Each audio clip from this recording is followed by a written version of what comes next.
Hello students, मैं एक new series start कर रही हूँ जिसमें मैं दो या दो से ज़्यादा मैटर्स को कंबाइन करके एक डिक्टेशन में कन्वर्ट करके आपको डिक्टेशन दूँगी। वर्ड्स मैं मेंटेन करूँगी कि 1000 ही रहे। 1000 से ज़्यादा भी हो सकते हैं या 1000 से 10-15 वर्ड्स कम भी हो सकते हैं, बट 1000 के आसपास ही हर डिक्टेशन में वर्ड्स रहेंगी। ये आपको बहुत हेल्पफुल रहेगा अगर आप 80 वर्ड्स पर मिनट की स्किल टेस्ट के लिए प्रिपेयर कर रहे हैं। ऐसे वाले मैटर्स बहुत हेल्प करेंगे, क्योंकि मैंने यूजुअली नोटिस किया है कि 80 वर्ड्स पर मिनट या फिर 90 वर्ड्स पर मिनट में जो भी स्किल टेस्ट होते हैं उसमें जो डिक्टेशन की लेवल यूजुअली हाई रहती है। सो मैं जानबूझकर ऐसे डिफ़िकल्ट बनाते जा रही हूँ, आपका डिफ़िकल्टी लेवल भी इंक्रीज़ कर रही हूँ ताकि आप उस चीज़ के लिए यूज़ टू हो जाए और जब भी डिफ़िकल्ट मैटर आए तो आप बिना नर्वस हुए अच्छे से लिख पाए। तो स्टूडेंट्स रेडी रहिएगा, मैं 5 सेकंड में डिक्टेशन स्टार्ट कर रही हूँ। Start. The Gaza strip was divided too, but the Jewish part was small and could not be defended from the local national movement's wrath.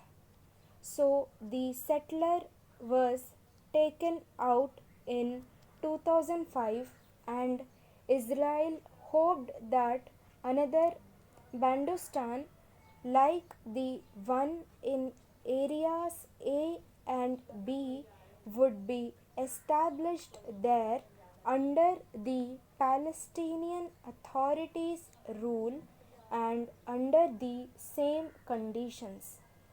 But the people of Gaza opted to support a new player, Hamas, and its ally, the Islamic Jihad, which resisted this offer.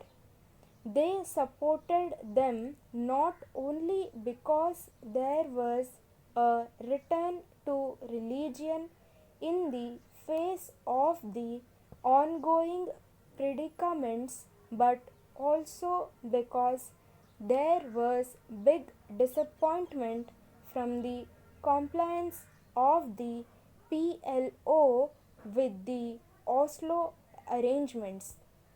Israel responded by imposing a callous siege and blockade on the Gaza Strip that, according to the UN, made it unlivable.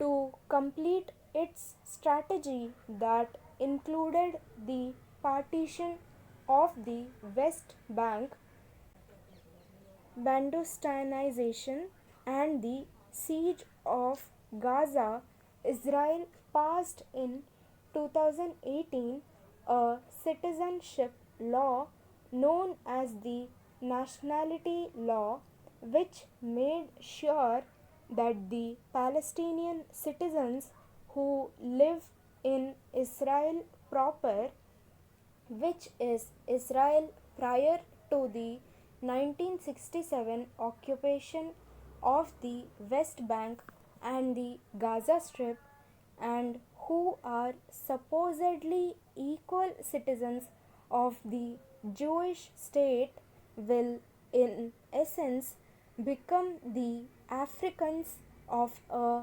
new Israeli Jewish apartheid state, living in a permanent regime that discriminates against them in all aspects of life on the basis of their nationality. The endless negotiation on the two-state solution was based on the formula that once the two states become a reality, Israel will stop these severe violations of the Palestinian civil and human rights wherever they are. But while the wait continued, more Palestinians were expelled, and the Jewish settler community in the West Bank doubled and tripled over the fertile land, leaving no space for Palestinian expansion. The presence of more than 6 lakh Jewish settlers with a very high rate of natural growth means that Israel will never consider moving them out, and without that, even a soft version of a two-state solution is impossible. The whole premise of the two-state solution is wrong, and that is why it did not materialize. It is based on the assumption of parity and of framing the conflict as one fought between two national movements. But this is not a conflict as such. This is a settler colonial reality which began in the late 19th century and continues until today. The late scholar Patrick Wolf described settler colonial movement as motivated by a logic he called the elimination of the native. Sometimes it led to genocide as it happened in North America. Sometimes it translated to an ongoing ethnic cleansing operation, which is what he has unfolded in Palestine. The two-state solution is not going to stop the ethnic cleansing. Instead, talking about it provides Israel international immunity to continue it. The only alternative is to decolonize historical Palestine, which means that we should aspire to a state for all its citizens all over the country based on the dismantlement of colonialist institutions, fair redistribution of the country's natural resources, compensation of the victims of the ethnic cleansing, and allowing their repatriation. All this will be so that settlers and natives should together build a new state that is democratic, part of the Arab world and not against it, and an inspiration for the rest of the region which desperately needs such models to push it forward towards a better future.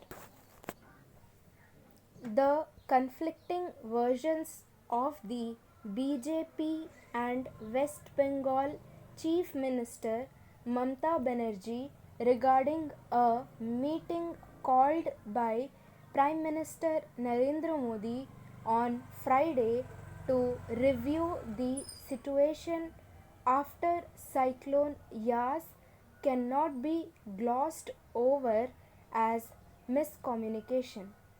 BJP leaders, including union ministers, went to great lengths to show Ms. Banerjee in a bad light over the meeting.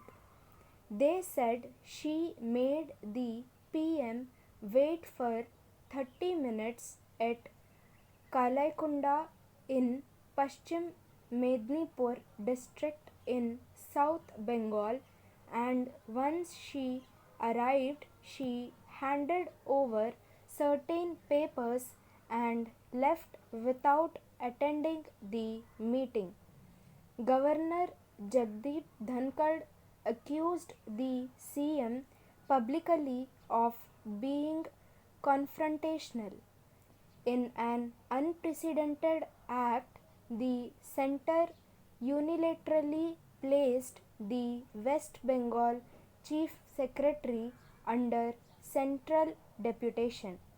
Considering the fact that no concurrence of the official in question or the state government was sought, this can be seen only as a vindictive move.